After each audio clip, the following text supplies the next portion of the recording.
Graça e paz. Quero convidá-los a abrirem suas Bíblias no Salmo 127. Salmo 127.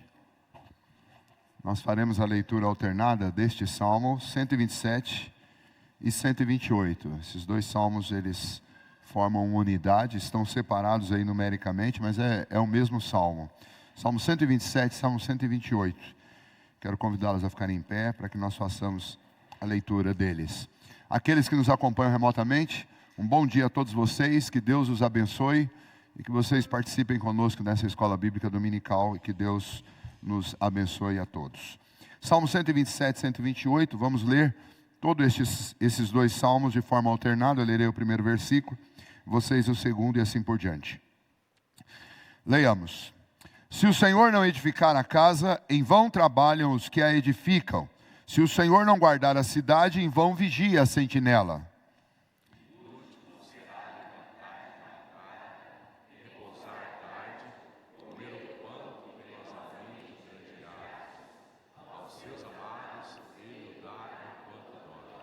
Herança do Senhor são os filhos, o fruto do ventre, seu galardão. Como flechas na mão do guerreiro, assim os filhos da mocidade. Feliz o homem que enche deles a sua aljava, não será envergonhado quando pleitear com os inimigos à porta. Bem-aventurado aquele que teme ao Senhor e anda nos seus caminhos. Do trabalho de tuas mãos comerás, feliz serás e tudo te irá bem.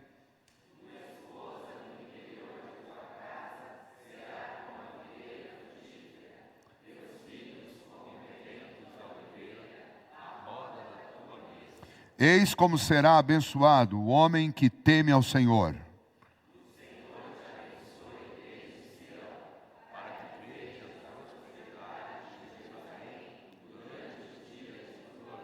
Veja os filhos de teus filhos, paz sobre Israel. Oremos. Bondoso Deus, obrigado, Pai, por podermos estar juntos aqui nesta manhã. E nesse momento rogamos a tua bênção, ó Deus, sobre nós. Recebe, ó Deus, nossa gratidão e nosso louvor e fala ao nosso coração com a tua palavra, ó Deus, nos ensinando, nos dirigindo, nos encorajando, nos estimulando aquilo que engrandece, glorifica o teu nome e que faz bem ao nosso coração. Portanto, entregamos nossa vida e este momento de culto ao Senhor e rogamos a direção do teu Espírito sobre nós em nome de Jesus. Amém. Vamos louvar ao Senhor.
impedir o eterno? Quem pode impedir o eterno? Quem pode impedir o eterno? Deus, quem pode pode impedir mais uma vez? Quem pode impedir o eterno? Quem pode impedir o eterno? Senhor, quem pode impedir o eterno Deus? Quem pode impedir?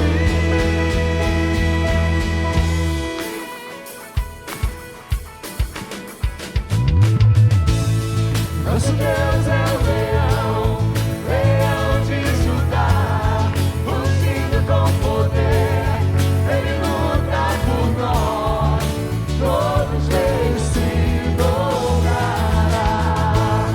Nosso Deus é o Cordeiro que ressuscitou, e os nossos pecados seu sangue lavou. Os joelhos dobrarão ao Cordeiro. Todos eles se dobrará.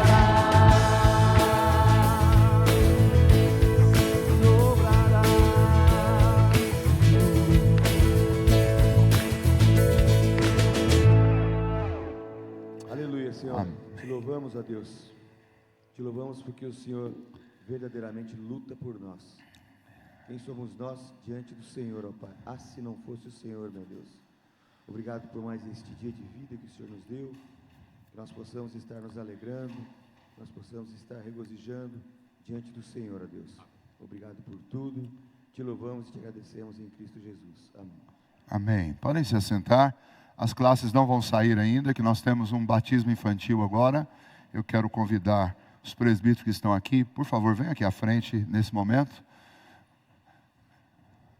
Todos os presbíteros que estão aqui, por favor, venham. Aqui, ó. Fica aqui na frente do telão. Eu quero chamar aqui à frente também o Luciano, a Silmara e Nicole. Pode vir o Benjamin junto também, só para acompanhar a irmãzinha. Pode vir. Tudo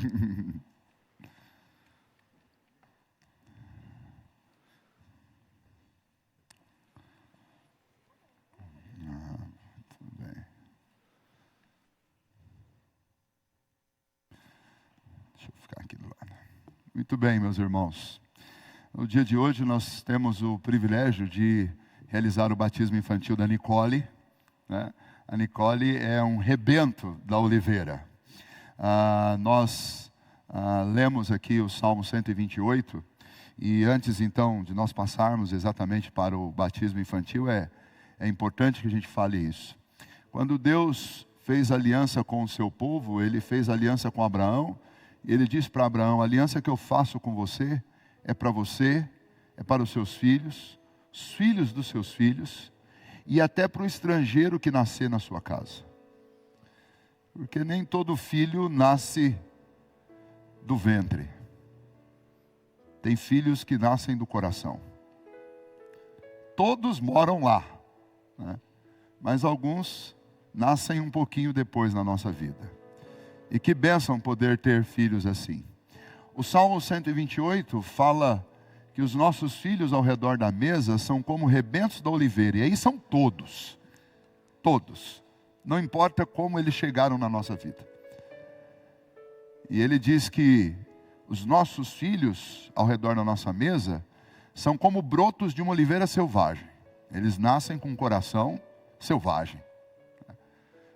Mas assim como na cultura dos hebreus, e na nossa cultura nós já conhecemos isso também, você pega lá um broto de uma árvore que ainda não está produzindo frutos e que tem uma perspectiva de não produzir por causa da sua natureza.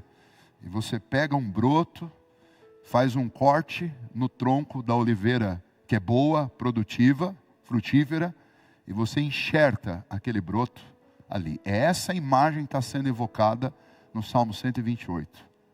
Os nossos filhos ao redor da nossa mesa são como brotos, rebentos de uma oliveira selvagem, que foram enxertados na família de Deus. Foram enxertados no tronco da aliança. Assim somos nós em Cristo Jesus, a videira verdadeira. Somos somos brotos selvagens que pela graça e misericórdia de Deus foram enxertados através de Cristo Jesus na família de Deus. E então, essa figura, ela é a figura que retrata a nossa vida. E hoje então fazer o batismo da Nicole é algo muito maravilhoso. Me emociona o coração por demais. Porque você é nossa filhinha, dessa igreja, dessa família e do Senhor. E saber que vocês decidiram amar como Deus ama, é maravilhoso. Isso é um testemunho de amor, de fé. É um testemunho de crente. Inclusive isso serve para todos nós, porque esse tipo de amor é o tipo de amor que nos acolheu na família de Deus. Essa é a pregação do Evangelho. Nós somos adotados na família de Deus, para ser parte dessa família. Então, sempre que eu posso, eu faço esse incentivo para que a gente abra os nossos braços e acolha muitos filhos, tantos quantos Deus quiser colocar na nossa vida. E então, Luciano e Silmara, nesse momento, eu passo a fazer a vocês as perguntas que a palavra do Senhor e também a nossa Constituição e os símbolos de fé nos ensinam ser as nossas declarações públicas de fé, inclusive no momento em que vamos assumir o compromisso de transferir nossa fé para os nossos filhos. E eu gostaria que nesse momento vocês respondessem com sinceridade. Vocês, pais, creem em Deus, o nosso Pai Todo-Poderoso, Criador do céu e da terra? Vocês creem em Jesus Cristo, seu único Filho, nosso Senhor, o qual foi concebido por obra do Espírito Santo, nasceu da Virgem Maria, padeceu sob o poder de Pôncio Pilatos, foi crucificado, morto e sepultado, ressurgiu dos mortos ao terceiro dia, subiu ao céu e está assentado à mão direita de Deus Pai Todo-Poderoso, de onde há de vir para julgar vivos e mortos. Vocês creem? Vocês creem no Espírito Santo, nosso Consolador, em uma só igreja, a igreja do Senhor Jesus, na comunhão dos santos, na remissão dos pecados, na ressurreição do corpo e na vida eterna? Vocês creem nisso? Portanto, agora, diante desta igreja e diante de Deus, vocês prometem que vão instruir na crença seguida pelo povo de Deus, como ensinado nas Escrituras, a Nicole, bem como o Benjamin, que vocês já fizeram isso por ele? Sim? Vocês prometem que vão ensiná-la a ler, para que venha ler por si mesma as Santas Escrituras? Eu acho que ela já faz isso.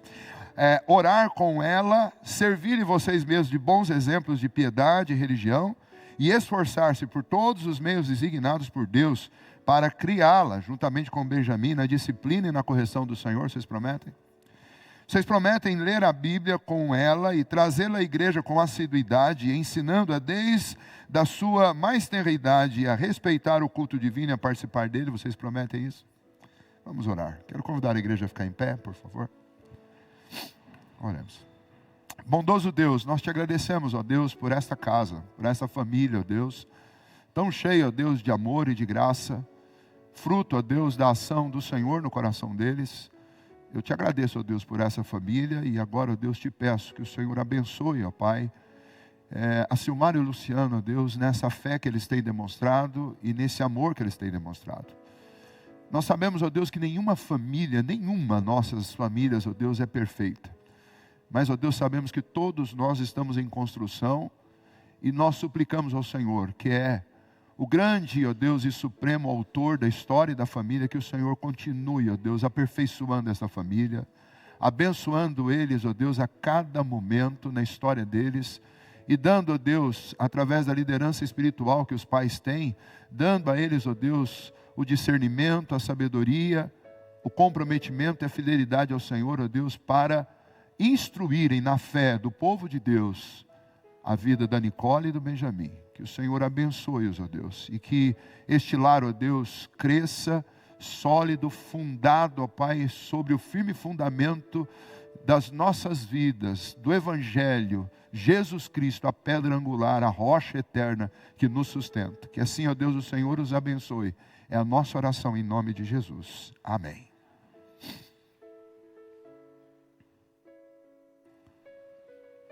Vem aqui, Nicole.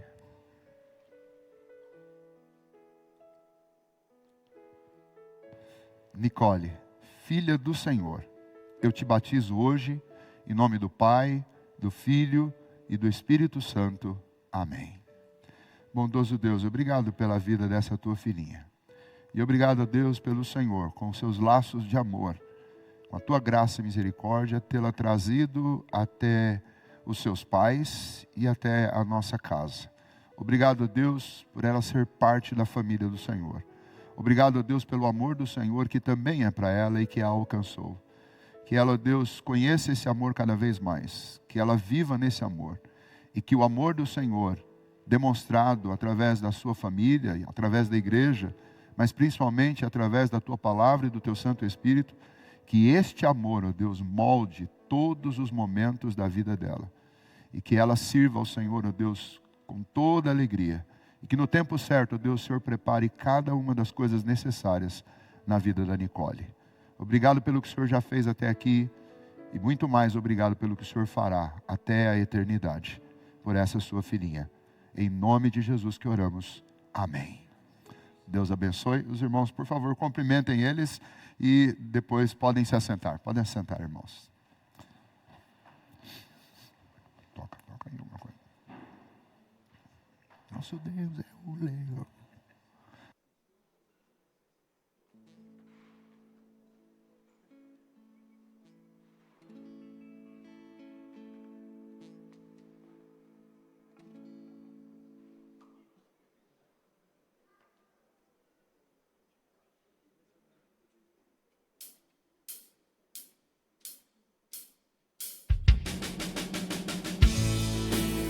Colocar em pé, Vamos irmãos. ficar em pé. Vamos cantar novamente essa música.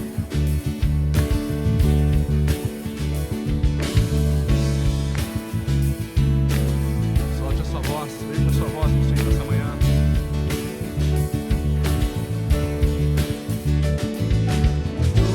Ele vem, todos os reis se curvarão.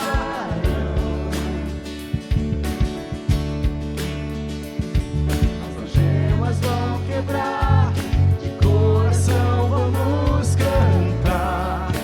Quem pode impedir o eterno?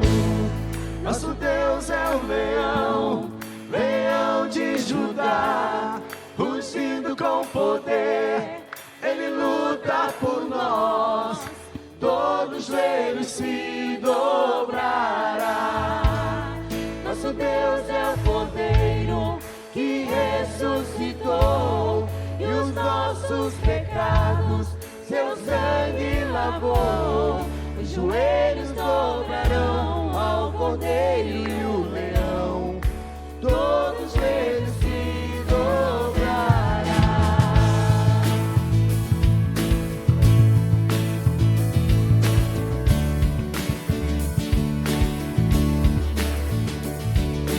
Abra os portões, preparem o caminho ao rei.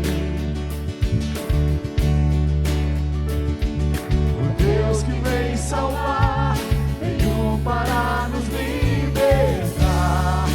Quem pode impedir o eterno? Nosso Deus é o leão, leão de Judá, rugindo com poder. Ele luta por nós, todos eles se dobrará. Nosso Deus é o Cordeiro que ressuscitou, e os nossos pecados seu sangue lavou. Os joelhos dobrarão ao Cordeiro e o leão, todos eles se dobrará.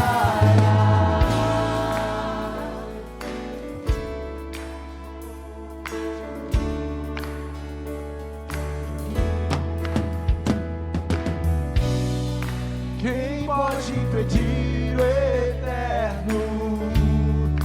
Quem pode impedir o eterno? Quem pode impedir o eterno? Quem pode impedir? Pode impedir? Quem pode impedir o eterno? Quem pode impedir o eterno? Quem pode impedir o eterno?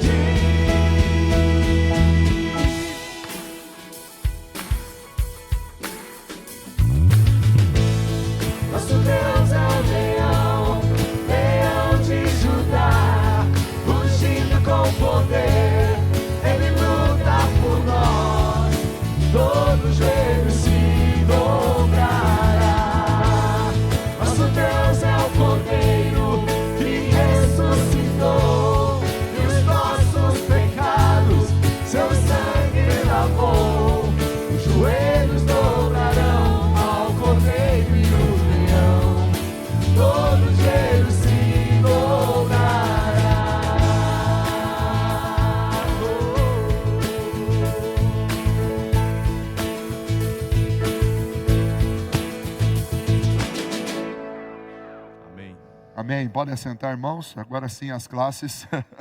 Podemos ir. Abram suas Bíblias em 2 Samuel, capítulo 7.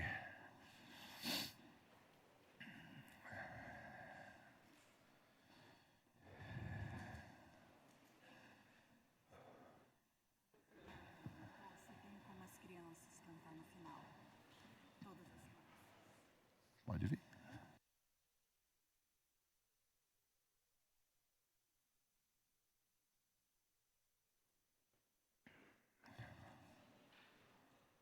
Então, um aviso aí para todos. No final, as crianças vão voltar, elas vão fazer uma apresentação aqui, vão cantar uma música, tá? Então, aguentem firme aí que amanhã vai ser longa. O pessoal do coral que aguarde aí para fazer um ensaio. O pessoal vem perguntar para mim assim umas coisas tipo, se pode. Estão perguntando para a pessoa, porque eu vou falar sim, é claro. Eu deixei o forno ligado, a carne está lá assando e eu não tenho hora para ir embora, estou de boa. Então, no final, as crianças voltam, tá bom? E nós vamos aqui de 2 Samuel, capítulo 7, de 1 a 17. Esse texto é um texto maravilhoso, irmãos, e como Deus faz as conexões na vida da gente, isso tudo está muito conectado com aquilo que nós estamos experimentando nesta manhã aqui na igreja. 2 Samuel capítulo 7, do versículo 1 até o verso 17, eu farei a leitura, mantenha a sua Bíblia aberta. Sucedeu que, habitando o rei Davi em sua própria casa, tendo-lhe o Senhor dado descanso de todos os seus inimigos ao redor, disse o rei ao profeta Natã: olha, eu moro em casa de cedros, e a arca de Deus se acha numa tenda. Disse Natã ao rei: vai, faze tudo quanto está no teu coração, porque o Senhor é contigo. Porém, naquela mesma noite, veio a palavra do Senhor a Natã, dizendo: vai e dize ao meu servo Davi: assim diz o Senhor, edificar-me-ás tu casa para minha habitação? Porque em casa nenhuma habitei, desde o dia em que fiz subir os filhos de Israel do Egito, até o dia de hoje. Mas tenho andado em tenda, em tabernáculo. Em todo lugar em que andei com todos os filhos de Israel, falei, acaso, alguma palavra com qualquer das suas tribos, a quem mandei apacentar o meu povo de Israel, dizendo: por que não me edificais uma casa de cedro? Agora, pois, assim dirás ao meu servo Davi: assim diz o Senhor dos exércitos, tomei-te da malhada, de trás das ovelhas, para que fosses príncipe sobre o meu povo, sobre Israel. E fui contigo por onde quer que andaste, eliminei os teus inimigos diante de ti, e fiz grande o teu nome, como só os grandes têm na terra. Preparei lugar para o seu povo, para Israel, e o plantei, para que habite no seu lugar e não mais seja perturbado, e jamais os filhos da perversidade aflijam como dantes, desde o dia em que mandei houvesse juízes sobre o meu povo de Israel. Dar-te-ei, porém, descanso de todos os teus inimigos. Também o Senhor te faz saber que Ele, o Senhor, te fará casa. Quando teus dias se cumprirem e descansares com teus pais, então farei levantar depois de ti o teu descendente, que procederá de ti, e estabelecerei o seu trono. Este edificará uma casa ao meu nome, e eu estabelecerei para sempre o trono do seu reino. Eu lhe serei por pai, e ele me será por filho. Se vier a transgredir, castigá-lo-ei com varas de homens e com açoites de filhos de homens. Mas a minha misericórdia se não apartará dele, como a retirei de Saul, a quem tirei de diante de ti. Porém, a tua casa e o teu reino serão firmados para sempre diante de ti. Teu trono será estabelecido para sempre. Segundo todas estas palavras e conforme toda esta visão, assim falou Natã a Davi. Oremos mais uma vez.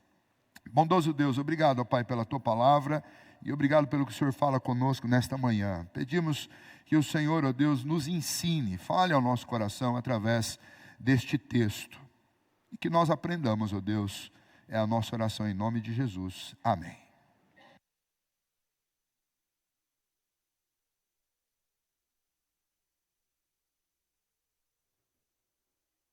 Em 1957, o então senador J.F. Kennedy ganhou o prêmio Pulitzer. É o prêmio mais famoso do jornalismo e da literatura norte-americano por causa de um livro chamado Profiles in Courage, ou seja, Arquivos de Coragem. O livro tratava a respeito de atos políticos corajosos na história americana. E durante décadas, Kennedy foi celebrado como um autor brilhante, além de político. Mas tinha um segredo por trás desse livro aí, que só veio a ser revelado em 2008. O livro best-seller, que deu o prêmio Pulitzer para J.F. Kennedy, na realidade não foi escrito por ele. Quem escreveu, o verdadeiro autor, quem escreveu esse livro foi Theodore Sorensen. Theodore Sorensen era o assessor direto de J.F. Kennedy durante os anos em que ele serviu como senador. E Sorensen, em 2008, quando ele estava prestes a morrer, muito doente, ele acabou revelando o segredo que ele rascunhou o livro todo. Ele fez o primeiro script do livro. Depois, juntamente com o Kennedy, eles sentaram para discutir mudanças de algumas palavras, e ele escolheu as melhores palavras. Ele mesmo fez a edição, a correção do livro, mas ele trabalhava para o Kennedy e o livro era para ser de J.F. Kennedy, e o livro foi escrito então. O Pulitzer nunca deixou de ser do Kennedy, não houve nenhuma mudança por causa disso, mas o trabalho real por trás daquele livro foi do Sorensen. E esse fenômeno não é um fenômeno novo, especialmente na literatura norte-americana. Eu não tenho os dados da literatura brasileira, embora eu acho que aqui é a mesma coisa, tá?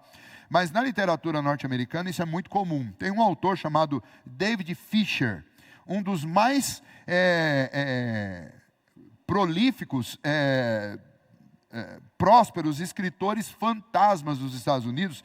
Ele é provavelmente responsável por mais de 70 livros que foram assinados por personalidades da política, do esporte, da música, da literatura. Gente que quer escrever uma biografia não sabe escrever. Gente que quer escrever sobre um tema importante e não sabe escrever, eles contratam o David Fisher. Ele faz o livro completo, o sujeito vai lá e põe o nome. Ele obviamente vai fazer algumas entrevistas com a pessoa, mas a pessoa não vai escrever. E estima-se, há uma pesquisa feita pela indústria literária norte-americana, que 60% dos livros que atingem best-sellers, eles, de não ficção, eles não são escritos pelos autores que estão lá na capa do livro. Existem outras pessoas por trás que realizam isso. Normalmente livros aqui no nosso país, nós temos muito livros lançados por políticos. A grande maioria deles não são eles que escrevem. A grande maioria desses livros são escritos por outras pessoas, por jornalistas, por artistas, muitos por trás dessas obras. Então, basicamente é uma pergunta: quem realmente faz algo acontecer? A pessoa que leva o nome na capa do livro, ou aqueles que estão por trás dando suporte e realizando isso? E por último, ainda a título de introdução, todos nós experimentamos isso daqui, pelo menos nós que somos adultos e aqueles que já têm filhos. Final do ano, nossos filhos têm lá aquela preocupação com o presente que eles vão ganhar. Mas eles vão aprendendo que Natal, por exemplo, é época de dar presentes também. E aí o filho chega para o pai e fala assim: papai, eu preciso comprar um presente para a mamãe. Você me leva? Esse leva implica uma porção de coisas, Implica literalmente levar, implica aguentar a escolha que nem sempre é rápida, implica a fila do caixa e implica a carteira. Mas quem comprou o presente foram os filhos. Aqueles um pouco mais graciosos ainda juntam as moedinhas e falam: papai, eu quero ajudar, está aqui, ó. Ou falam: papai, eu quero comprar, eu tenho dinheiro. O negócio custa R$500, mas ele tem lá R$10 em moedas. E ele comprou o presente. E ele vai levar o título do presente. Pois bem, o texto de hoje, basicamente, nós vamos ver Davi como uma criança de 5 anos, dizendo para Deus que ele quer fazer um negócio, que ele quer fazer uma coisa importante. E aí Deus vai ter que dizer para ele, não é bem assim, a vida não é assim. Tá? Nós temos essa tendência de, às vezes, levar um crédito sobre alguma coisa que nós não fizemos, ou às vezes achar que nós podemos fazer coisas que estão completamente fora do nosso alcance. Mas a gente acha que a gente vai, de alguma maneira, fazer aquilo. Uma junção de incapacidade de fazer cálculos, com um pouquinho de visão romantizada a respeito da gente mesmo, e aí essa mistura aí acaba produzindo esse tipo de efeito, né? Essa sensação de que eu sou capaz de fazer coisas que eu não sou capaz. O texto nosso hoje é sobre isso, né? O capítulo 7 está dividido em duas partes. Nós vamos analisar a primeira parte agora, que é esta intenção de Davi, a resposta de Deus. E depois a segunda parte, nós veremos daqui 2 semanas, depois da Páscoa, é a gratidão de Davi por aquilo que Deus lhe respondeu nessa história. Basicamente, o tema nosso aqui hoje não é você que faz acontecer.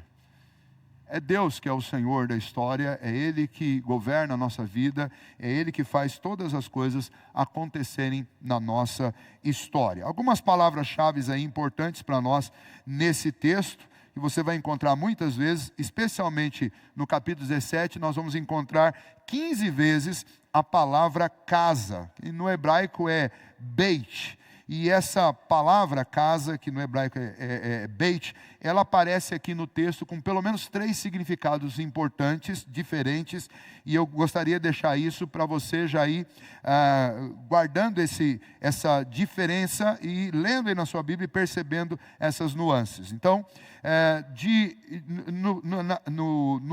nos versículos 1 e 2, quando casa aparece, é no sentido de palácio, é a casa real, é a casa do rei, uma casa feita de cedro, é o palácio onde o rei mora. Né?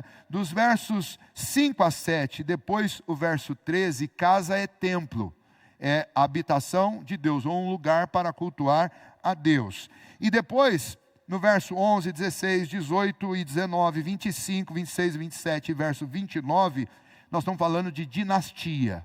Não é uma casa física, mas nós estamos falando de uma dinastia, a casa de Davi, ou seja, a descendência de Davi. Essas 3 formas diferentes, elas aparecem, esses 3 significados aparecem no texto, mas a palavra é a mesma, é a palavra casa. E então os nossos tradutores aqui, eles são fiéis à literalidade do texto, eles estão traduzindo tudo por casa. Mas o próprio contexto deixa muito claro que ele não está falando meramente de casa no sentido literal, mas ele está dando mais de um significado para isso. E o propósito para nós aqui é compreender que não somos nós que construímos para Deus, mas Deus que constrói para nós. Que a aliança que foi estabelecida lá com Davi foi estabelecida por Deus para sempre, e ela não aponta meramente para os filhos imediatos ali de Davi, como no caso de Salomão, mas ela aponta principalmente para o descendente maior de Davi, o nosso Senhor Jesus. Então vamos lá, não é você quem constrói, sou eu. É assim que Deus vai responder para Davi. Vamos ver isso em 3 partes. Primeiro, do verso 1 até o verso 3, nós vamos ver aí o desejo de Davi. Qual que é o desejo de Davi? O desejo de Davi é construir uma casa para Deus. Eu quero fazer uma casa para Deus. E como é que isso acontece? Davi, imagino que ele está num momento muito tranquilo. Eu não sei se vocês estão observando essa movimentação, mas Davi vem da metade de 1 Samuel até o capítulo 4 de 2 Samuel, no meio de guerra. É guerra, guerra, guerra, guerra, guerra, guerra, guerra, perseguição, luta, sobrevivência, arma, é só isso. Quando chega no capítulo 5, ele é coroado rei. E aí ele faz 2 guerras contra o maior inimigo. E Deus concede a vitória nas 2. E imediatamente depois, a partir do capítulo 6, para de se falar em guerra. A linguagem ainda é uma linguagem militar, porque o contexto pedia isso, mas Davi está numa relativa paz. Tanta paz que ele começa a ter ideia o tempo inteiro. Ele tem uma ideia diferentona, lá no capítulo 6, de trazer a arca de um jeito diferente. Num primeiro momento deu ruim. Depois Deus abençoou e deu certo. Aqui no capítulo 7 ele tem outra ideia. Ou seja, ele está tendo ideia porque ele não tem guerra para travar nesse momento. E a história, se você perceber, o autor, quem está escrevendo, ele desacelerou, né? Até o capítulo de número 4, era uma sucessão de eventos, e ele estava contando coisas ali, acontecendo perto do reino, nas extremidades do reino, nas cidades vizinhas, nos reinos vizinhos. Ele está falando um monte de coisa ao mesmo tempo, e aqui, pum, parou, e o foco voltou ali diretamente na pessoa de Davi, na família de Davi, e a história desacelerou. E aí esses eventos da vida de Davi vão sendo demonstrados. Deus trouxe paz. No capítulo 5 nós vemos que Deus deu para ele uma casa, Deus deu para ele um trono, Deus deu para ele uma cidade, Deus deu para ele um nome, Deus deu para ele vitória. No capítulo 6 ele intentou trazer a arca do Senhor para devolvê-la ao tabernáculo, ali aonde estava agora a capital, no Monte Sião. E numa primeira tentativa ele não conseguiu, mas na segunda deu certo, Deus abençoou e a arca veio. E agora tem tudo, agora tem o trono, agora tem a casa, agora tem a cidade, tem a arca, a presença do Senhor, está ali, tem o nome, está perfeito. E não tem guerra. E aí Davi, num belo dia, está olhando tudo aquilo e fala assim, mas não pode. Olha, eu tenho tanta coisa e Deus, pobrezinho, ele está lá morando numa tenda. Ah, não posso. Fora que essa tenda, quantas vezes nós já tivemos que reformar, essa tenda está com a gente desde Moisés, lá em Êxodo, quando Deus mandou construir. Está desgastadinha. Ah, não. Eu tenho que fazer alguma coisa por Deus.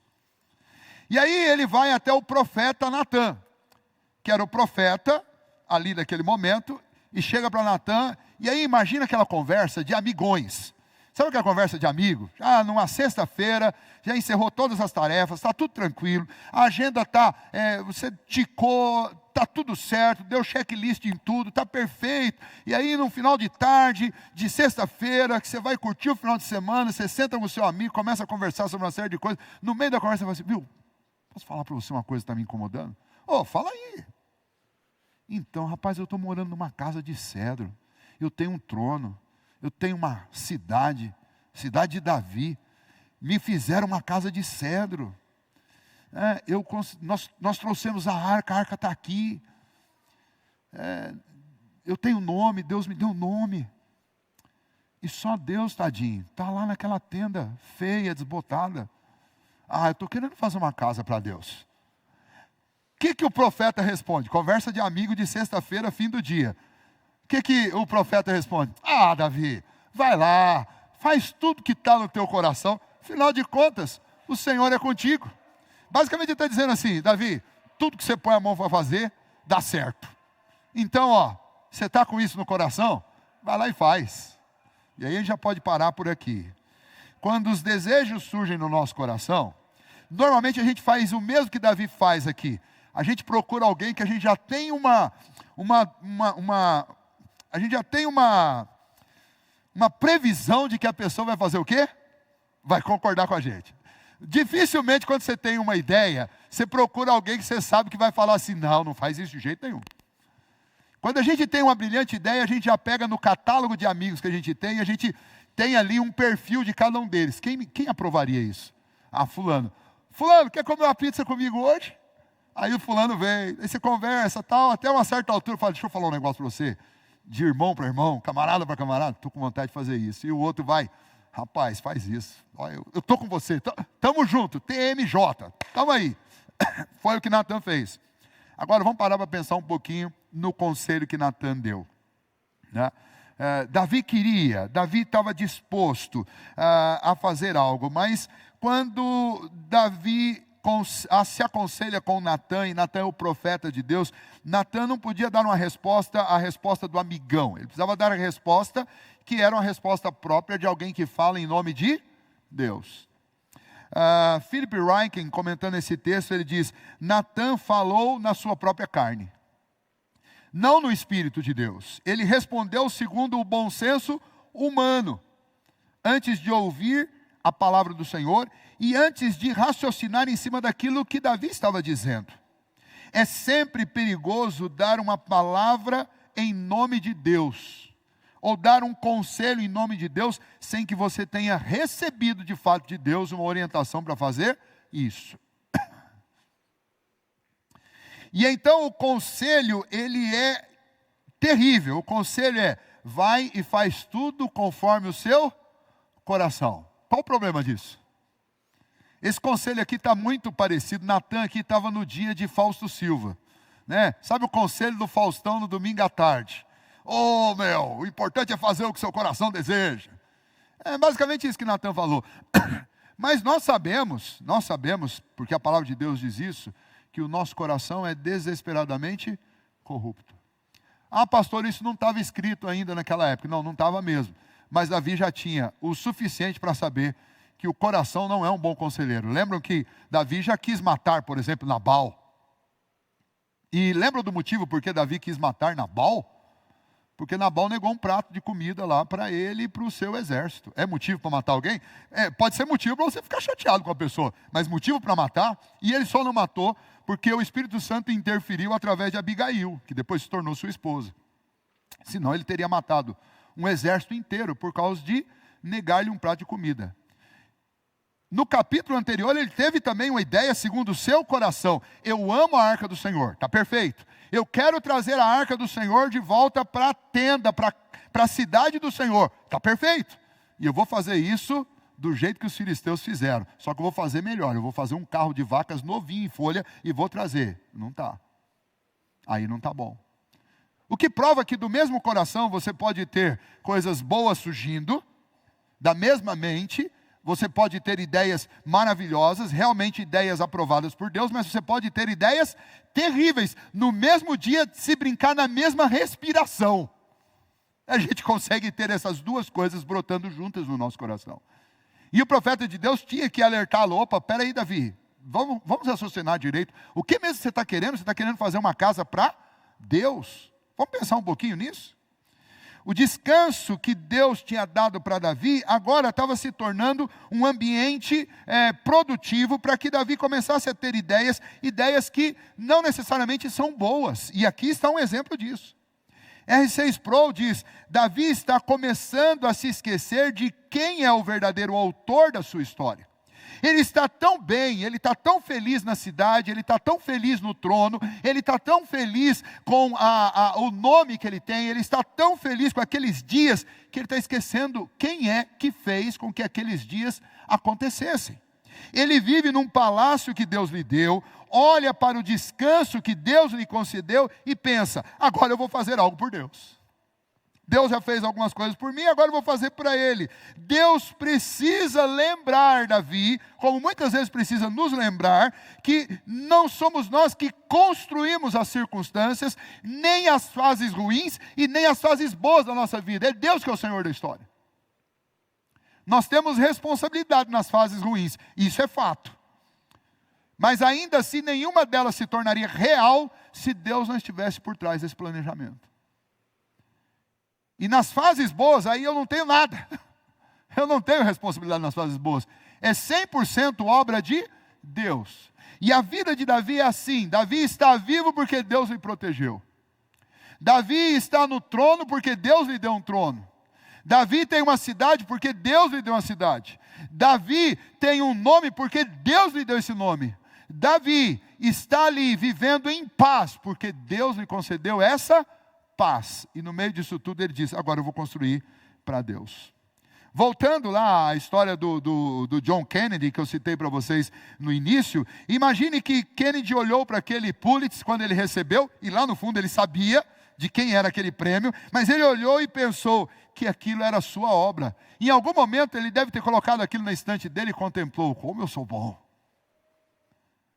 Porque essa loucura da gente esquecer quem de fato nós somos e quem é que de fato faz as coisas acontecerem, isso é como uma droga. Você começa a usar isso, você começa a desfrutar disso e chega uma hora que você começa a acreditar nessas coisas. Nós somos assim. A gente começa a olhar para as coisas que nós compramos, para as coisas que nós adquirimos, para as coisas que nós construímos, e chega um momento que a gente começa a acreditar que foi a gente mesmo.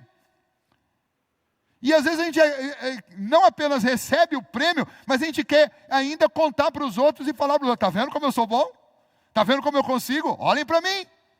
Vejam como eu sou capaz. Vejam como eu dou conta. Vejam como eu sou fantástico.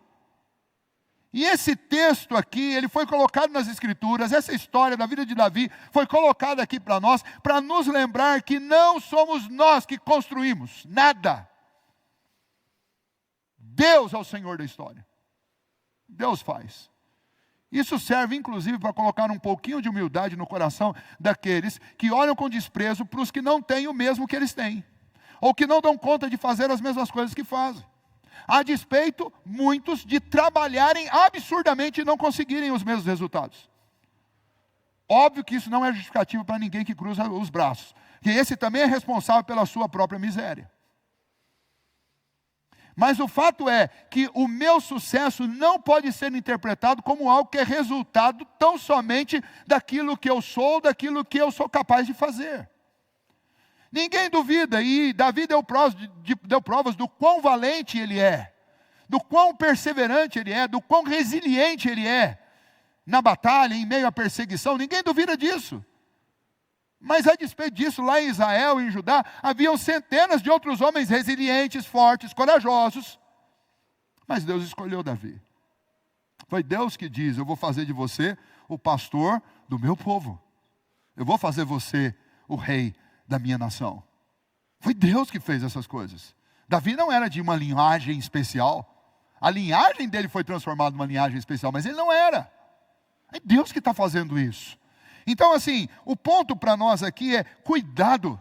Cuidado com esses desejos que brotam no nosso coração e com essa loucura de nós pensarmos que somos nós que fazemos as coisas acontecer. Não somos nós. É o Senhor. Não somos nós que governamos nossa história.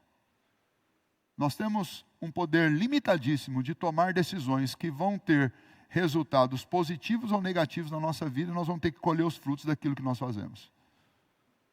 Mas isso é tão raso, é tão superficial, que quase não dá para colocar em cima do tabuleiro, para demonstrar: olha, isso aqui é obra minha. Quase não dá. É de Deus. A distância entre nós querendo dizer para Deus que nós vamos fazer algo para Ele, é muito maior, é infinitamente maior do que uma criança de 5 anos dizendo para o pai: vamos ali que eu quero te comprar um presente. Porque essa distância é uma distância temporal curta de 15, 20 anos, o filho vai poder vencer essa limitação. Mas e nós? Um dia nós conseguiremos chegar tão perto de Deus ao ponto de dizer: eu vou construir alguma coisa para o Senhor? Nunca nós chegaremos nesse ponto.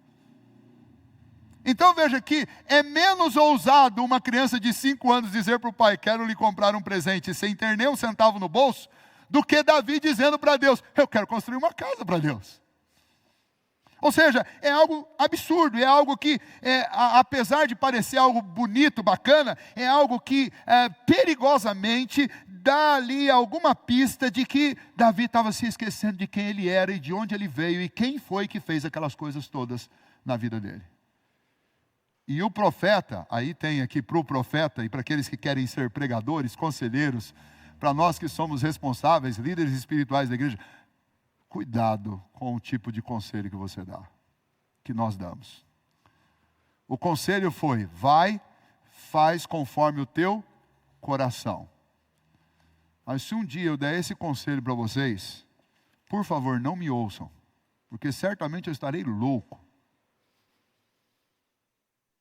Porque o coração é desesperadamente corrupto. O coração é inventor de males. E se pautar na vida pelo coração é algo terrivelmente perigoso. Ah, pastor, então tem que ser um robô insensível? Claro que não. Não é isso que eu estou dizendo. Mas o que eu estou dizendo é que o nosso coração ele vai sempre precisar ser referendado pela palavra de Deus. O meu coração vai ter sempre que ser trazido à luz da palavra para que eu decifre aquilo que o meu coração está desejando, se é algo aprovado por Deus ou se não é. Eu não posso simplesmente pegar algo do meu coração e dizer: é legal só porque eu estou desejando. Eu preciso avaliar se o meu coração ele está sendo leal àquilo que eu creio ou se ele está simplesmente tendo um desejo. Uma sensação. tome bastante cuidado com isso. E tome cuidado com líderes que dão esse tipo de conselho. Tá? Siga o seu coração, isso não é um bom conselho. Segundo, a resposta que Deus dá, do verso 4 até o versículo 11a, a resposta que Deus dá para Davi: sou eu que vou construir uma casa para você, Davi. Não é você que vai me fazer uma casa, sou eu que vou fazer uma casa para você. E como é que foi isso? Bom, o profeta deu o conselho errado, Davi foi embora todo animadinho, vou fazer uma casa para Deus. De noite, na mesma noite, Deus vem até o profeta Natã e fala assim: Natã, vá até o rei Davi e diga para ele que eu mandei dizer para ele o seguinte: eu ando no meio do meu povo, desde que eu fiz o meu povo sair do Egito, habitando com o meu povo em tendas. Vamos abrir um parênteses aqui. Quando isso aconteceu?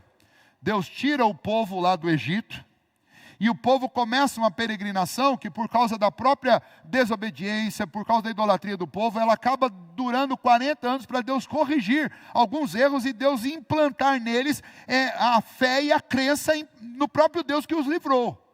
E durante aquele período de caminhada ali, Deus falou: eu vou estar no meio de vocês. E Deus deu o desenho, o modelo, tudo, e especificações em detalhes de como seria o lugar onde Deus falaria com Moisés e onde o povo falaria com Deus. E Deus deu para eles então o tabernáculo. Nós estudamos isso daqui de quinta-feira, quando estávamos estudando o livro de Êxodo. E ali se torna a casa de Deus. Era a manifestação física de Deus no meio do povo. Semana passada nós falamos da arca. A arca representava essa presença de Deus ali no meio do povo. E agora, quando Davi conseguiu não apenas remontar o tabernáculo, mas trazer a arca, que estava desde lá de 1 Samuel capítulo 6, fora de Israel, ou pelo menos das terras dominadas por Israel, agora a arca veio, está tudo certo. Tem o povo de Deus numa cidade, num reino, e a arca está lá de novo no tabernáculo. E aí Deus diz: olha, eu sempre andei no meio do povo, habitando em tendas. E quando foi? Essa é a fala de Deus, que Deus fala para Natã dizer para Davi: quando foi que eu pedi uma casa? Algum momento, eu falei isso para algum profeta, eu falei isso para algum rei, eu pedi isso, em algum momento eu pedi para que me fizessem uma casa? Eu nunca pedi isso. E aqui há um motivo para essa resposta que é muito importante. É a diferença entre a relação do povo de Deus com Deus e das outras nações. A relação do povo de Deus com Deus é uma relação monergista. Deus toma a iniciativa, Deus ensina, Deus corrige, Deus conduz, Deus governa. É só de lá para cá. A relação das outras nações com Deus, ela é uma relação diferente. Ela é sinergista. E o que isso significa? Uma nação ia lá e fundava uma cidade num determinado local. Qual que era o primeiro ato desses pagãos? Levantar um templo, levantar um monumento ao Deus deles, na intenção de que o Deus se agradasse e em recompensa fizesse alguma coisa por eles. Essa é a relação do sinergista com o seu Deus. Ele sempre está oferecendo algo a Deus para que Deus fique contente e retribua aquilo para ele. Aqui não é assim. E é essa lição que Deus está tentando ensinar lá para Davi, lá atrás. E é a lição que nós encontramos na Bíblia inteira, Deus ensinando para nós até hoje. A lição é: não é você que vai me fazer te recompensar por alguma coisa. Primeiro, por quê? Porque Deus é autossuficiente e não precisa de nada. Absolutamente nada. Quando nada existia, Deus já de eternidade a eternidade, Ele já era Deus. O Salmo 91 deixa isso muito claro. De eternidade a eternidade, Ele era Deus. Todo suficiente, Ele não precisava de nada. Deus é totalmente independente, Ele não precisa. Nós só existimos por um ato da benevolência, da vontade e do prazer de Deus. E não apenas nós existimos, mas nós nos movemos e nós fazemos coisas e uma história na nossa existência se desenrola segundo os planos de Deus, que escreveu todos os nossos dias antes que qualquer um deles houvesse, que nos chamou à existência. Ele não chamou à existência porque ele estava precisando de alguma coisa, ele não chamou à existência porque ele tinha que de alguma maneira se autocompletar. Não, Deus é autossuficiente. E então Deus não vai abençoar ninguém, porque Ele está precisando de algo, você fez algo para Ele, Ele vai te devolver uma recompensa. Não é assim que a gente se relaciona com Deus. Embora em 99% das igrejas espalhadas pelo mundo, você vai ouvir esse tipo de coisa. Que está muito mais harmonizado com o conhecimento e com a cultura pagã do que com a cultura cristã. Porque na Escritura você não encontra Deus agindo assim. E quando Deus diz para Natan, fala para Davi que ele não vai me fazer casa nenhuma, sou eu que vou fazer uma casa para ele. O que Deus está dizendo é assim, quem é Davi para fazer alguma coisa por mim? Ele precisa e sempre precisará que eu faça algo por ele. Semana passada eu disse isso aqui e vou repetir. Deus não está precisando de nada, de você nem de mim. Somos nós que precisamos constantemente dele, para respirar, para existir, para respirar, para sobreviver, para continuar existindo, para nos relacionar. Nosso Deus é o leão, leão de Judá. É Ele quem luta por nós. É Ele o nosso sustento. Ele é a nossa força, Ele é o nosso refúgio, Ele é a nossa fortaleza, Ele é o fundamento da nossa vida, Ele é a nossa esperança, Ele é a nossa âncora na eternidade. É Deus, não nós. E Deus está chegando para o Natan e dizendo, Natan, fala lá para Davi, quando é que eu pedi uma casa? Eu não preciso de casas feitas por mãos humanas. E Paulo vai falar isso lá em 2 Coríntios, e fala assim, olha, Deus não habita em templos feitos por mãos humanas. Deus habita onde Ele quer habitar. Não é uma construção bonita que atrai Deus. E se Davi estava pensando em fazer uma construção bonita, Deus falou, para tudo. E você não vai fazer. Não é meu plano para você. Então, o recado de Natan para Davi é, Deus está mandando dizer para você o seguinte, Ele sempre morou em tenda, não está chateado com isso, e Ele não está pedindo casa para ninguém, e além disso Ele mandou te falar, não é você quem constrói sou eu. O que significa, irmãos, é que, e aí eu falo aqui como homem, chefe de família, a gente está sempre muito preocupado com a construção da nossa própria casa. E isso é totalmente legítimo. A gente fica preocupado também com a construção desse espaço aqui, que nós chamamos de casa de Deus, mas a casa de Deus hoje é o meu coração, é o seu coração. E a gente se preocupa com muitas coisas, e Deus olha lá de cima e nos vê, meninos de 5 anos, querendo fazer alguma coisa para Deus. E eu creio que Deus, como um pai, assim como nós somos também, que nós somos pais humanos, a gente se diverte com os nossos filhos, fala, vamos lá filhão, vamos lá para você comprar um presente para a mamãe. E a gente vai junto, até um certo limite. A gente vai junto. E Deus está junto aqui com Davi. Deus não está bravo com Davi. Em nenhum momento você sente nessa fala braveza. Mas é uma fala em que Deus corrige um pensamento que está indo para uma direção perigosa de Davi. E Deus manda Natan lá, Natan, vai lá e fala para Davi que não é ele que vai me construir uma casa. Mas eu estou totalmente comprometido em fazer uma casa para ele. Então, irmãos, alguns comentaristas, eles trazem algumas noções importantes sobre isso. Primeiramente, que Deus está lembrando a Davi quem é o verdadeiro construtor. Deus está dizendo a Davi, deixe-me refrescar a sua memória. Tudo que você é e tudo que você tem, foi eu que fiz. Fui eu que fiz essas coisas. Você não é o benfeitor de Deus, você é o beneficiário de Deus. Isso é muito importante que a gente lembre. Você, eu, nós não somos os benfeitores de Deus. Nós somos os beneficiários de Deus. Segunda questão importante sobre isso é que Deus não precisa das nossas obras humanas, materiais, de concreto, de cimento, para habitar. Nós é que precisamos da graça de Deus e da sua habitação em nosso coração. O problema de Davi não era desejar honrar a Deus, mas era pensar que um templo, uma construção de pedra ou alguma coisa que ele pudesse ter em mãos que ia atrair Deus. Eu nunca vou conseguir, com o que eu sou, com o que eu tenho, atrair Deus. Deus se atrai por mim pela sua graça e misericórdia. Não tem a ver com o que eu tenho, ou com o que eu sou, ou com o que eu possa produzir. Tem a ver com Deus olhar para mim com olhos de amor e me atrair a Ele com a sua benignidade.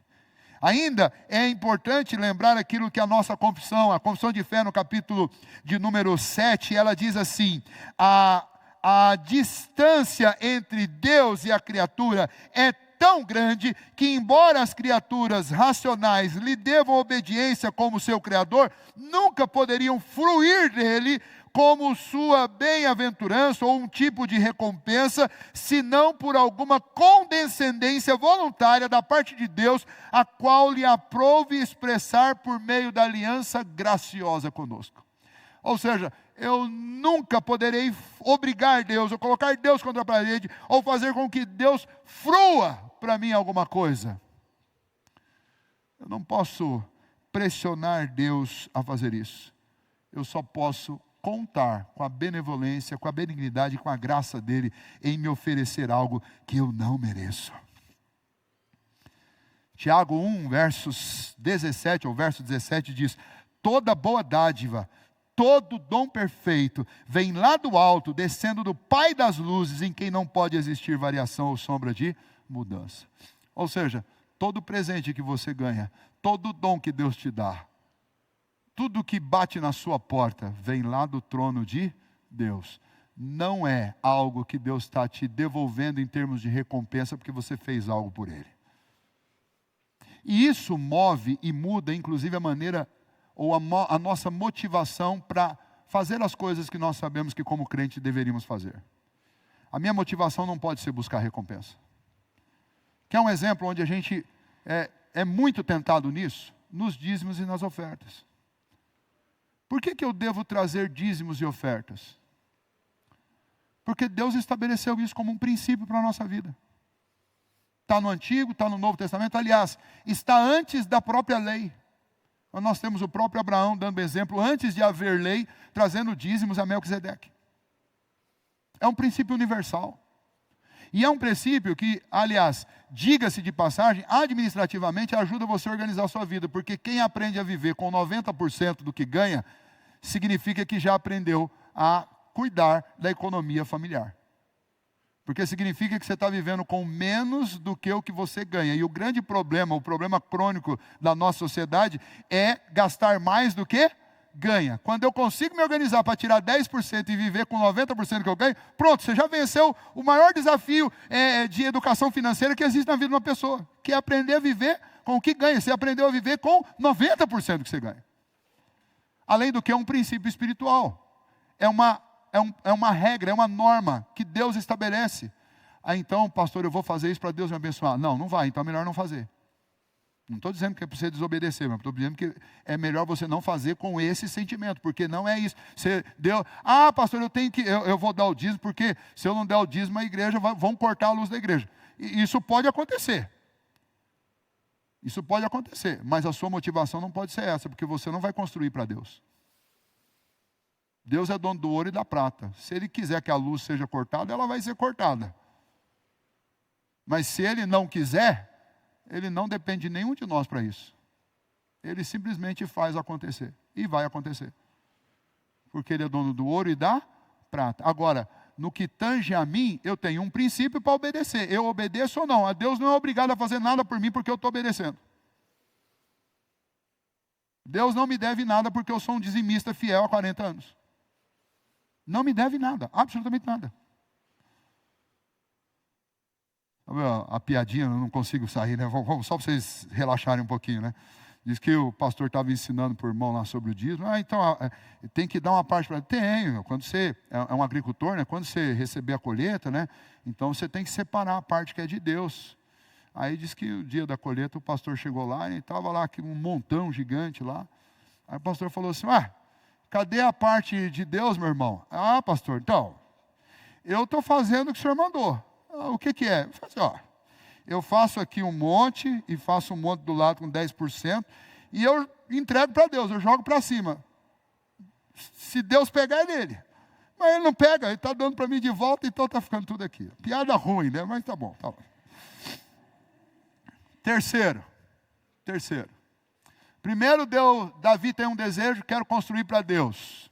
Cuidado com esses desejos. Segundo, Deus responde a Davi dizendo, não é você que constrói para mim, sou eu que vou fazer uma casa. Então nós vamos pegar a partir daí. Deus diz para Davi que vai fazer uma casa para ele. Então a partir do verso 11, a parte B, até o verso 17, nós temos Deus fazendo uma aliança para Davi e dizendo para Davi, olha, eu não só vou construir uma casa para você, mas essa casa jamais passará. Então vamos olhar lá a partir do versículo de número 11.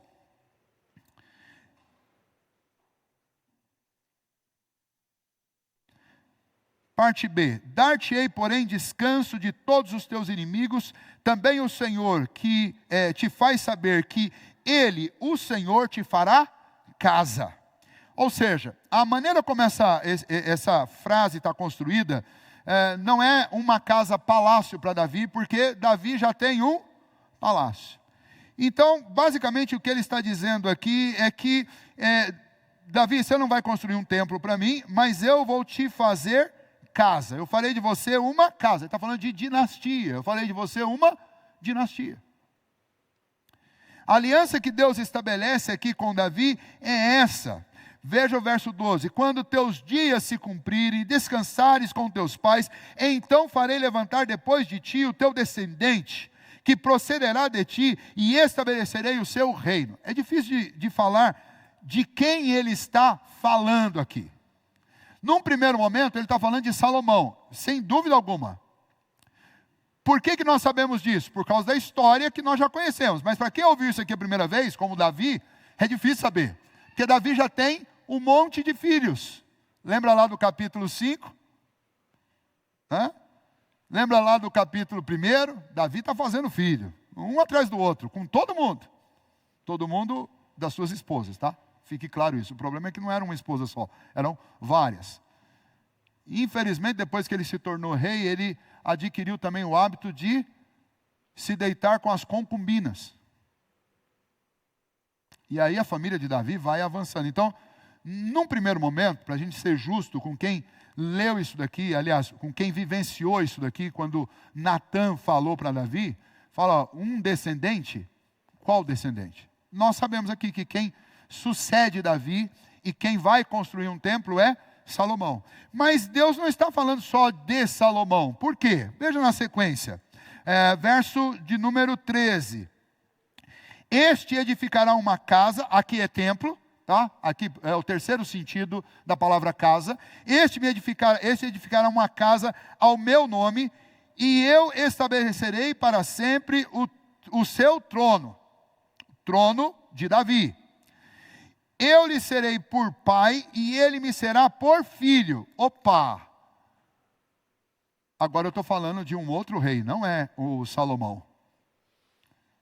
É a linhagem de Davi, mas é alguém que o próprio Deus diz, e eu lhe serei por pai e ele me será por filho.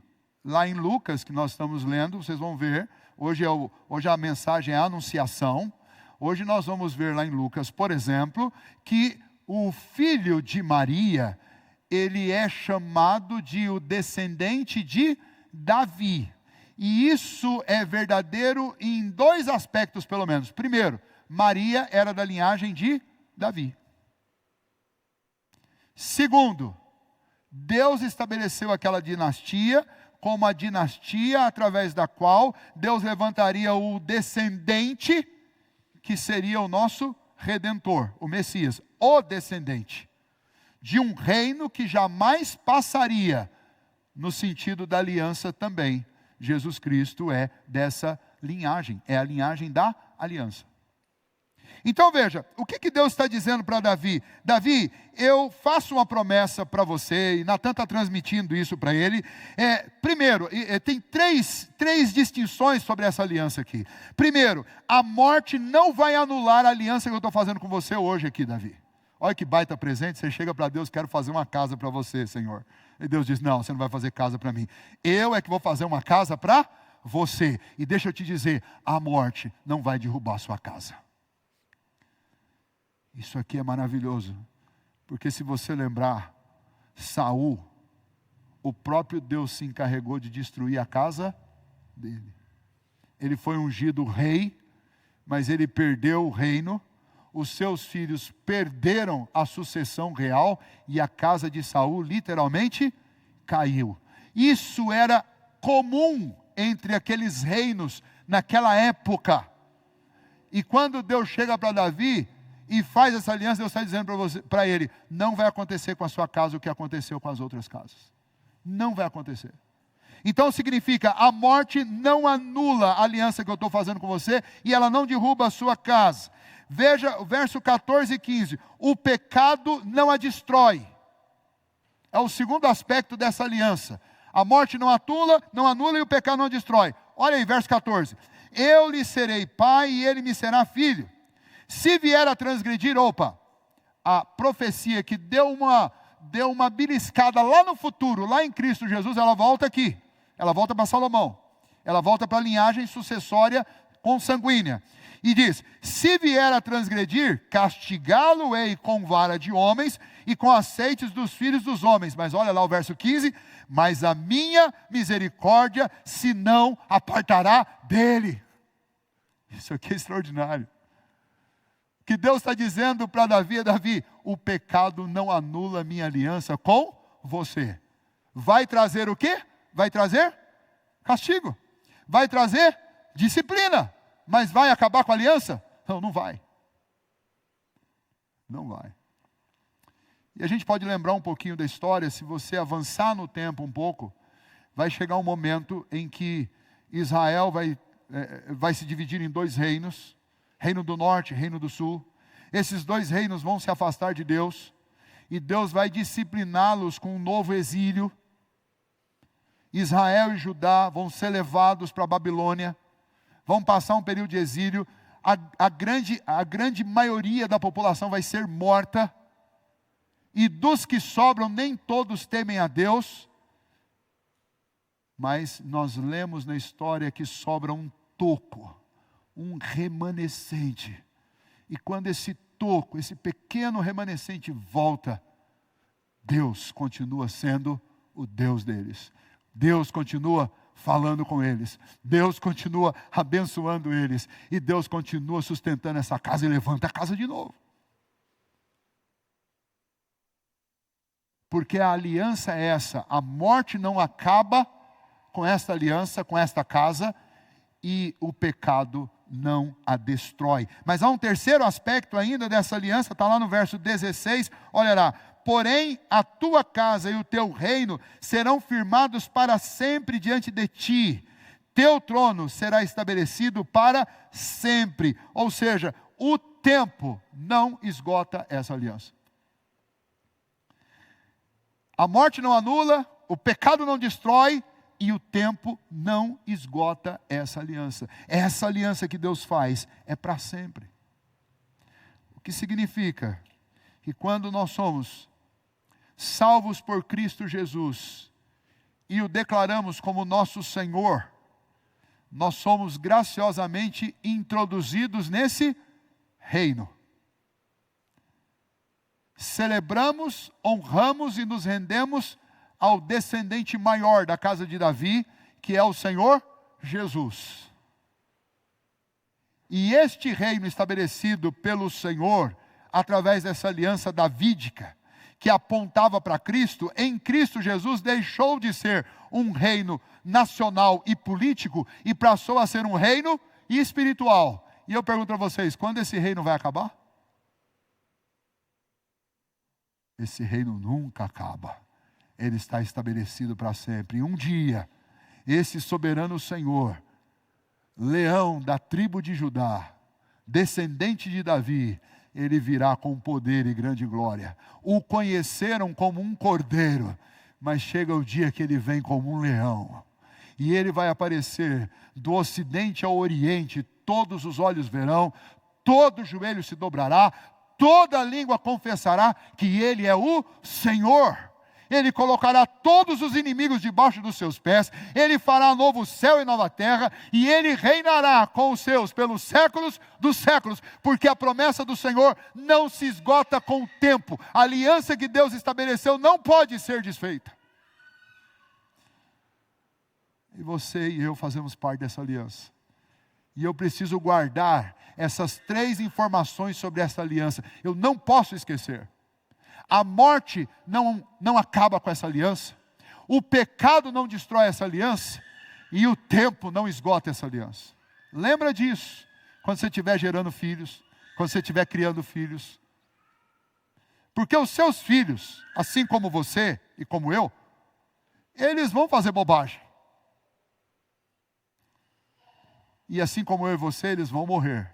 Mas a aliança não passa. Eles vão pecar, como eu e você. Mas nessa aliança, o pecado não tem poder para destruir os laços que existem entre nós e Deus. E muitas gerações vão passar, mas o tempo não vai esgotar essa aliança. Então você tem que pensar no seu futuro assim. Infelizmente, um movimento que não tem necessariamente a ver com a Bíblia, embora a gente acabou contribuindo muito com isso, mas um movimento filosófico, cultural do mundo, fez a gente pensar na vida em ciclos de milênios. Então, quando estava chegando lá perto do ano 2000, estava todo mundo falando, olha, Nostradamus, de 1000 passou, mas de 2000 não passará, Jesus está voltando. E aí as igrejas começaram a fazer missões e missões e missões, e vamos evangelizar, o que é totalmente legítimo. Mas daí passou o ano 2001, 2002, 2003, agora a turma já deu aquela esfriada, desanimada, porque afinal de contas, o próximo ciclo é só daqui 1000 anos. E essa sensação que a gente tem, ou de longitude do nosso fim, ou de proximidade do nosso fim, acaba moldando a maneira como nós lidamos com as pessoas, inclusive e especialmente com os nossos filhos e com a nossa família. E por que eu estou dizendo isso para vocês? Porque nós temos, pela aliança que nós recebemos de Deus, nós temos que entender qual é o nosso papel. Nós somos o quê? Nós somos formadores de uma nova geração. O que ouvimos e aprendemos dos nossos pais, contaremos aos nossos filhos. Sabe por quê? Porque essa aliança não vai passar, mas eu preciso preparar o meu filho para ser o tronco dessa aliança na próxima geração. O que meu filho sabe sobre o meu relacionamento com Deus, ou o relacionamento de Deus comigo, com a nossa família, com a nossa casa?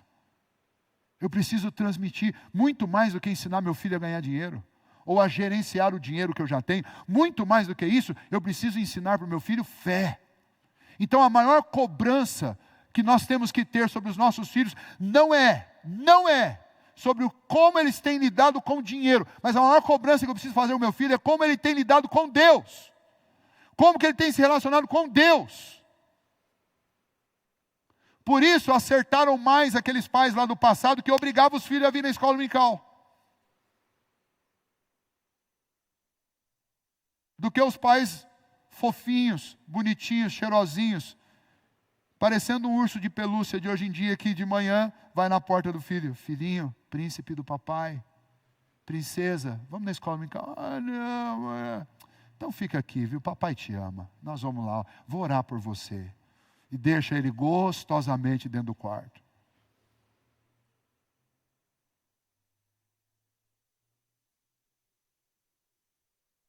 Não tem devocional, não tem oração em casa. Não tem conversa sobre Deus, não tem nada disso. E a igreja é encarada como um fardo que ele não precisa carregar, eu estou carregando por você. Não, pensa assim, se você que foi obrigado pelo seu pai para vir à escola dominical, você está se comportando assim, imagina quando eles forem os pais. Será que ainda vai existir fé nessa casa? Bom, da parte de Deus, Deus está dizendo, esta aliança não acaba com a morte, não acaba com o pecado e não acaba com o tempo. Mas é isso que eu estou ensinando para os meus filhos. Que eu preciso ensiná-los sobre essa aliança. E Deus está como um pai dizendo essas coisas para Davi. A aliança davídica tem o seu cumprimento parcial em Salomão, mas o cumprimento principal é em Cristo Jesus. E de Cristo Jesus para cá, nós fomos alcançados por essa aliança. Ela nos alcançou. Reverendo Augusto Nicodemos, ele fala sobre essa aliança, dizendo: a aliança davídica é incondicional, como a aliança de Deus conosco, no sentido de que Deus jamais voltará atrás, mas não no sentido de que o pecado ficará impune. O pecado será castigado, vai ser disciplinado, mas Deus não vai deixar de ser o meu Deus por causa disso. Ele vai me disciplinar como um pai que ama os seus filhos e que precisa corrigi-los para que eles sejam melhores. E então é importante que eu ensine isso para os meus filhos, para que eles, primeiro, não desanimem diante de uma situação de pecado ou de morte, de falta do pai. Eles lembrem-se que eles são receptores de uma aliança que durará para sempre. Que eles lembrem-se de que eles não constroem para Deus, é Deus que constrói por eles, e aquilo que Deus faz durará para sempre. Eu preciso lembrar disso. O que Deus faz na vida de Davi, o que Deus faz na nossa vida, é muito semelhante. Daí uma sugestão para você: se tiver uma hora de tempo livre hoje, faça um exercício que eu fiz durante essa semana, por causa do apelo do comentarista, um dos comentaristas que eu estudo para fazer esses sermões aqui em 2 Samuel, e ele faz uma sugestão: olha, tire uma hora e ouça a 9ª Sinfonia de Beethoven. A 9ª Sinfonia de Beethoven. E aí eu nunca tinha parado para fazer esse exercício mesmo. E é interessante porque a orquestra inteira, ela começa ali com sussurros. Você vai ouvir sussurros. É até estranho no começo, que você vai ficar mexendo no volume, achando: ué, será que está estragado aqui, não está funcionando? Começa com sussurros. São poucos instrumentos, um acorde aqui, outro acolá. E aquilo vai aumentando, e ali são nuances de uma peça para outra, o volume vai aumentando, até que ela termina lá no final, literalmente ela explode com um hino à alegria, a adoração à alegria. Você vai conhecer, porque é uma melodia muito conhecida, a gente usa. E quando chegar no final, então, eu quero que você faça a seguinte interpretação: a história de Deus é assim também. E onde eu percebo isso, Deus vai e diz para Davi: Davi, você lembra que foi eu que tirei você de trás da malhada? Eu peguei você era um pastorzinho de ovelhas. Nem seu pai acreditava que você podia ser ungido. Não trouxe ele para a reunião. Mas eu peguei você de trás da malhada. Eu te fiz pastor. Eu te fiz vitorioso. Eu te dei uma cidade, eu te dei um trono, eu te dei um nome, e agora eu te dou uma aliança. É a explosão, é a sinfonia, é o final da 9ª Sinfonia de Beethoven, é a explosão da alegria. Então perceba que talvez a sua vida assim pareça aquele mar de sussurros, tudo começa muito calmo. Nenhum de nós tem condição de saber onde isso tudo vai parar. O que eu posso saber são as coisas que Deus me ensina. Deus não precisa começar fazendo muito barulho. Ele é o Senhor da história. Então somente confie. Foi assim que Ele trouxe para nós um Salvador, com pequenos sussurros e com pequenos Davis, pastorezinhos de ovelhas, que apontavam para a alegria dos homens, Jesus Cristo, a nossa ode à salvação, o nosso Redentor, o nosso Salvador. Então, em resumo, nesta manhã, o que a palavra do Senhor nos ensina é que, quando eu digo, eu vou construir, Deus diz: não, você não constrói, porque sou eu que construo. Irmãos, nós sonhamos com muitas coisas, nós planejamos muitas coisas. E é lícito fazer isso, nós devemos trabalhar. Mas a gente precisa sempre lembrar que quem faz acontecer não sou eu. Quem faz acontecer é Deus. E o que Deus tem prometido para conosco, a morte não destrói, o pecado não destrói e o tempo não esgota isso. Confia nisso de todo o seu coração. Confia e descansa no Senhor. Eu não vou cantar, mas vou encerrar aqui com a letra de uma das canções que eu acho que são perfeitas para dizer isso. Não tenha sobre ti um só cuidado qualquer que seja, pois somente um, seria muito para ti. É meu, somente meu, todo trabalho. E o teu trabalho é descansar em mim. O teu trabalho é descansar em mim. Interpretando, né? Porque a gente está em época de rede social, as pessoas vão lá e pegam um corte. Descansar não é cruzar os braços, mas é trabalhar, sabendo que quem está construindo a casa é Deus. Então eu devo confiar na direção de Deus. Rose, Júlia. Oi? Vocês vão cantar? É? Poxa vida, cara, que legal. Pode, deixa eu ligar. É. Posso, deixa eu só ligar.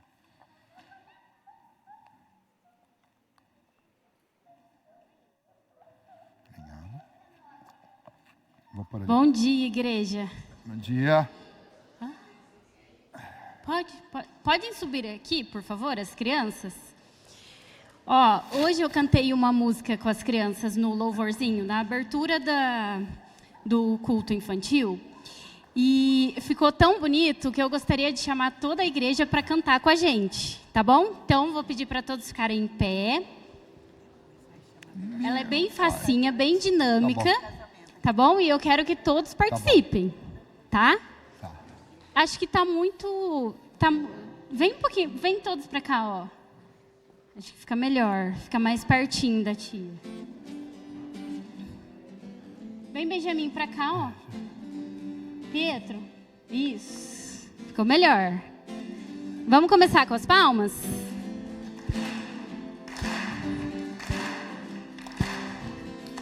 Cante. Cante. Cante ao Senhor para sempre. Cante. Cante. Cante ao Senhor para sempre. Faço o melhor, oh, faço o melhor para Deus. Faço o melhor, oh, faço o melhor para Deus. Agora aplauda, aplauda, aplauda. Aplauda o Senhor para sempre. Aplauda, aplauda. Aplauda o Senhor para sempre. Faço o melhor, oh, faço o melhor para Deus. Faço o melhor, oh, faço o melhor para Deus. Agora pule, pule, pule. Pule ao Senhor para sempre. Pule, pule, pule ao Senhor para sempre. Faço o melhor, oh, faço o melhor para Deus. Faço o melhor, oh, faço o melhor para Deus. Agora coração. Eu amo meu Senhor para sempre. Eu amo meu Senhor para sempre. Faço o melhor, oh, faço o melhor para Deus. Faço o melhor, faço o melhor, oh, faço o melhor pra Deus. Aí, muito bem.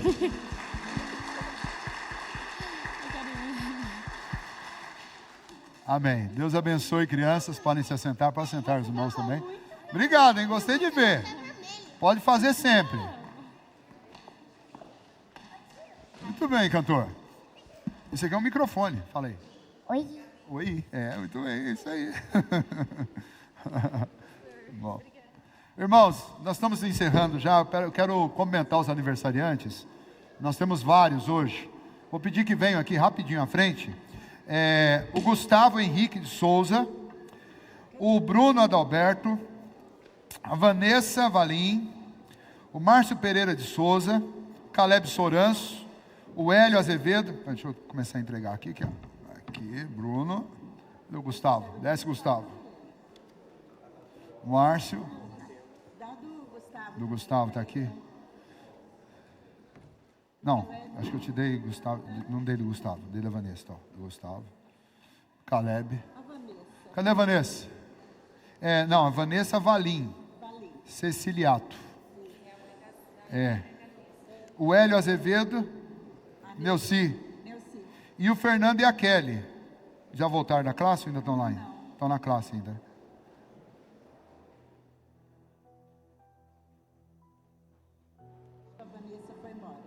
Foram? Então tá bom. Vamos encerrar com a oração, irmãos. Antes de nós encerrarmos, tem 2 avisos importantes que eu gostaria de dar para vocês. Um é sobre as nossas programações para maio. Lembra que nós vamos começar lá no primeiro final de semana com o culto de aniversário, dia 4 aqui na igreja, dia 3, aliás, aqui na igreja, né? E também nós temos a corrida no dia 10 de manhã, 7 horas da manhã. Quem não se inscreveu ainda, se inscreva. Vai ter caminhada também, você pode participar da caminhada. Mas para caminhada não precisa de inscrição, só para corrida. Caminhada não precisa de inscrição não, né? Não precisa. Só para corrida. Quem vai correr tem que entrar lá no link que eu deixo lá no grupo das devocionais. Agora, nós vamos ter no último sábado, dia 23, o atual secretário executivo do Supremo Conselho, reverendo Juarez Marcondes, que é presidenciável. Porque eu não sei se vocês sabem, esse ano, em julho, nós vamos ter a reunião do Supremo Conselho, que acontece de 4 em 4 anos, e um dos candidato que inclusive toda a nossa região sudeste apoia, é o reverendo Juarez Marcondes, é pastor da igreja de Curitiba já há mais de 20 anos, e um bom pastor, já esteve pregando aqui na nossa igreja, e ele estará conosco no dia 23 de maio. Desde já eu peço muito que vocês separem essa data na agenda de vocês. Nós vamos receber o sínodo inteiro, vem comemorar o nosso aniversário aqui conosco. Então vai ser um sábado daqueles, tá? E ele fará uma reunião com todos os homens que são liderança, tanto aqui na igreja quanto liderança no sínodo. Aqui na igreja às 3 horas da tarde não tem um café para os homens nessa data. Próximo domingo, no domingo dia 24, estava esquecendo, o coral infantil fará a apresentação, né, de uma bela cantata também por causa do aniversário da igreja. Então todos estão convidados aí. Depois a gente vai postando lá as imagens para vocês divulgarem também na internet. Próximo domingo é aquele domingo do ano que vocês acordam mais cedo. É o domingo da ressurreição. Nós vamos ter a Santa Ceia do mês de abril, que é sempre no primeiro domingo. Ela vai ser aqui na igreja às 7 da manhã.